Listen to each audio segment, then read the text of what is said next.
नमस्कार, आप देख रहे हैं मैनपुरी सिटी न्यूज और मैं हूं आपके साथ अनुष्का। रुक कर लेते हैं आज की कुछ अहम खबरों की ओर। मैनपुरी में वन विभाग के करीब 100 बीघा जमीन पर प्रशासन ने बुलडोजर चलाकर अवैध कब्जा हटाया। यह कब्जा आश्रम बनाने के नाम पर किया गया था, जिस पर लंबे समय से विवाद चल रहा था। कार्रवाई मैनपुरी सदर एसडीएम अभिषेक कुमार की मौजूदगी में की गई। मामला थाना घिरोर क्षेत्र के रामगंज गांव का है, जो ग्राम पंचायत बिधुना के अंतर्गत आता है। जमीन जवापुर और बिधुना मौजा की बताई जा रही है, जो वन विभाग की संपत्ति है। आरोप है कि राजकुमार और रहीश पुत्र हरि सिंह ने परिवार के साथ मिलकर कब्जा किया था। बताया जा रहा है कि आरोपी ने जेसीबी से वन विभाग के द्वारा लगाए गए पौधों को भी नष्ट कर दिया। लेखपाल द्वारा रोकने पर आरोपी ने गाली गलौज और जान से मारने की धमकी दी। घटना के समय मौके पर पुलिस मौजूद थी, बावजूद इसके आरोपी बेखौफ नजर आया। प्रशासन ने सख्ती दिखाते हुए जमीन खाली कराकर आगे की कानूनी कार्रवाई शुरू कर दी है। करहल तहसील में जन्म प्रमाण पत्र बनवाने आए एक व्यक्ति के साथ मारपीट का मामला सामने आया। घटना आज सुबह की बताई जा रही है, जब पीड़ित तहसील कार्यालय पहुंचा था। आरोप है कि वहां मौजूद लेखपालों ने व्यक्ति की बुरी तरह पिटाई कर दी। फिलहाल यह स्पष्ट नहीं हो सका है कि विवाद की शुरुआत किस कारण से हुई। प्रत्यक्षदर्शियों के अनुसार तहसील में प्रमाण पत्र बनवाने वालों को परेशान किया जाता है। लोगों का कहना है कि बिना पुलिस साथ लाए काम होना मुश्किल हो गया है। पीड़ित व्यक्ति काफी देर तक तहसील परिसर में ही पड़ा रहा। घटना के बाद तहसील में अफरा तफरी का माहौल बन गया। अभी तक इस मामले में पुलिस ने कोई संज्ञान नहीं लिया। अब देखना होगा कि प्रशासन और पुलिस इस मामले में क्या कार्रवाई करती है।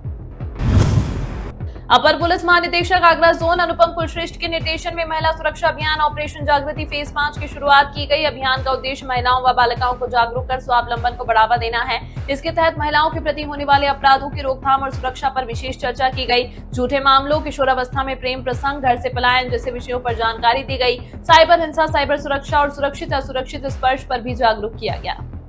पॉक्सो एक्ट, नशे के दुष्परिणाम और पारिवारिक विघटन के मामलों पर विस्तार से हुई चर्चा। पुलिस अधीक्षक मैनपुरी गणेश प्रसाद साहा के निर्देशन में जनपद भर में कार्यक्रम आयोजित किए गए। महिलाओं और आमजन को उनके अधिकारों व सुरक्षा उपायों की जानकारी दी गई। आपात स्थिति में 112, 1090, 1930, 1098 सहित विभिन्न हेल्पलाइन नंबरों की जानकारी भी साझा की गई। अभियान में जनपद के सभी थाना प्रभारियों और क्षेत्राधिकारियों की सक्रियता सहभागिता रही।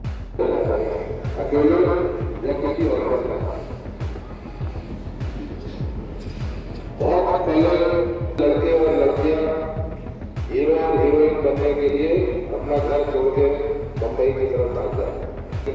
सपोर्ट होता है कि जाओ तुम फिल्मों में हीरो बन जाओ, नहीं होता ना। क्या करते हैं पहले पढ़ाई करो, पढ़ाई करने के बाद कहीं अच्छी सी नौकरी करो और उसके बाद अपना जीवन सुखी रहो।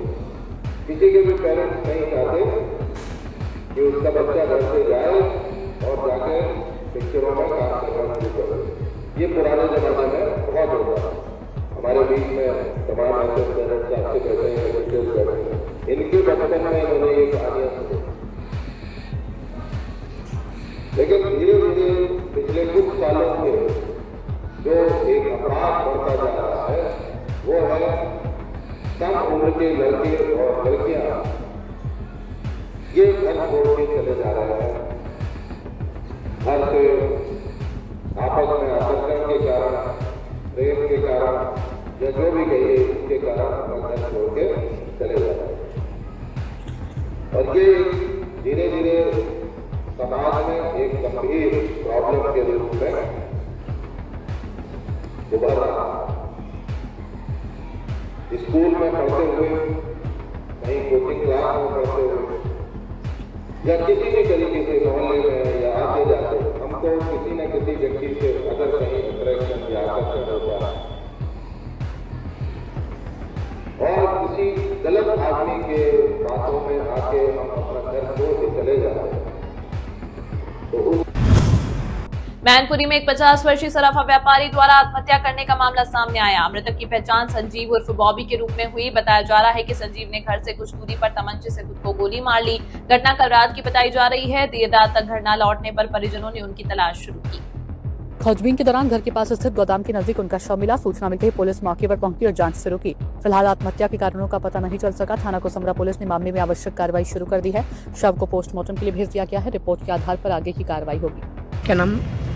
अनिल कुमार। ये मृतक कौन थे आपके? भाई थे। क्या नाम था इनका? संजीव कुमार। कहाँ के रहने वाले आप लोग? रामनगर थाना किसने? कैसे क्या घटना हुई? पता नहीं, शाम के टाइम थोड़ा घर से दूरी है, भतीजा ढूंढता रहा, नहीं दिखाई पड़ी। जो देखने गए थे डेड बॉडी पड़ी खत्म हो गए, तो पास में तमंचा पड़ा था 4 पाई पे। कितने बजे घटना हुई लगभग? वही लगभग 6:30 पौने 7 बजे समथिंग देखा। पता नहीं पहले कितने बजे क्या हुआ। क्या मैनपुरी में एक युवक द्वारा आत्महत्या करने का दुखद मामला सामने आया। मृतक की पहचान छाछा निवासी अब्दुल आशिक के रूप में हुई। बताया जा रहा है कि अब्दुल आशिक ने कल रात फांसी लगाकर जान दे दी। परिजनों के अनुसार वह पत्नी की मौत के बाद से गहरे सदमे में था। मृतक के भाई ने बताया कि करीब 3 महीने पहले उसकी पत्नी का निधन हो गया था। पत्नी की मौत के बाद से वह लगातार मानसिक तनाव में चल रहा था। देर रात घर के अंदर फांसी के फंदे से लटका हुआ शव मिला। घटना की सूचना मिलते ही पुलिस मौके पर पहुंची। पुलिस ने शव को नीचे उतरवाकर कब्जे में लिया। शव को पोस्टमार्टम के लिए भेज दिया गया है और मामले की जांच की जा रही है। आपके क्या नाम था इनका? कहाँ के रहने वाले आप लोग? थाना? कैसे क्या घटना हुई?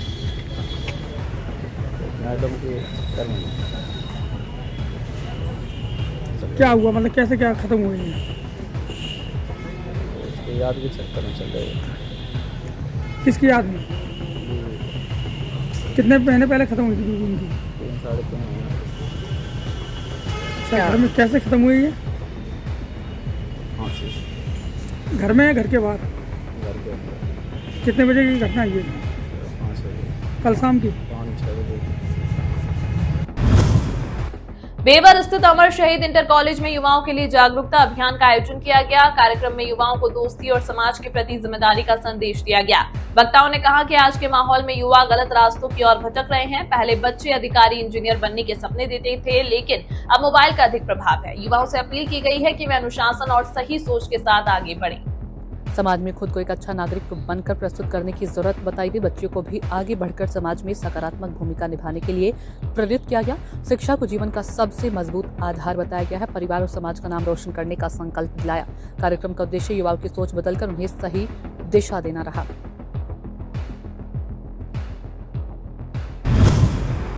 ऑपरेशन जागृति 5.0 अभियान के तहत करहल क्षेत्र में जागरूकता कार्यक्रम आयोजित किया गया। अपर पुलिस अधीक्षक ग्रामीण राहुल मिठास के नेतृत्व में कार्यक्रम संपन्न हुआ। सरदार सिंह इंटर कॉलेज में छात्र छात्राओं को सुरक्षा और स्वावलंबन की जानकारी दी गई। नारी सुरक्षा और अधिकारों पर विस्तार से चर्चा की गई। साइबर अपराधों से बचाव के उपाय के बारे में भी जागरूक किया गया। छात्राओं को आत्मनिर्भर बनने के लिए प्रेरित किया गया। विमेन पावर हेल्पलाइन 1090 की उपयोगिता बताई गई। पुलिस आपातकालीन सेवा 112 और एम्बुलेंस सेवा 108 की जानकारी दी गई। चाइल्ड हेल्पलाइन 1098, स्वास्थ्य सेवा 102 व मुख्यमंत्री हेल्पलाइन 1076 के बारे में बताया। कार्यक्रम का उद्देश्य बच्चों और युवाओं को सुरक्षित व सशक्त बनाना रहा। नगर के क्रिश्चियन फील्ड में Mainpuri premier league cricket tournament का आयोजन किया जा रहा है। आज टूर्नामेंट के पूल बी का पहला मुकाबला खेला गया। मुकाबला एजे फिटनेस और मुनीम जी सुपर किंग टीमों के बीच हुआ। मैच के मुख्य अतिथि विशाल खत्री रहे। मुख्य अतिथि ने खिलाड़ियों से खेल भावना के साथ खेलने की अपील की।